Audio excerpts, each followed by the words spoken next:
Ang trending na 10 yen cheesy Japanese pancake ay nandito na nga sa Davilan. Oo, nagbukas na nga ulit ang Davilan Food Trace ngayong 2025 at meron silang 10 yen Japanese pancake na talaga namang trending sa lahat ng food court. At marami nga silang choices ng flavors dito. Makikita nyo lang yan sa food stall ng Opodkain. It's a 10 yen coin Japanese pancake, which is in order natin is yung famous mozzarella. So let's see kung gaano ka-cheesy and stretchy. Oh! Aba!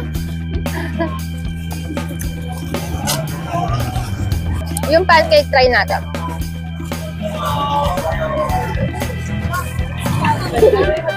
Masarap.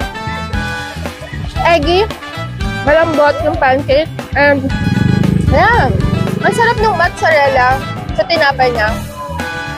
Perfect. Try nyo na din.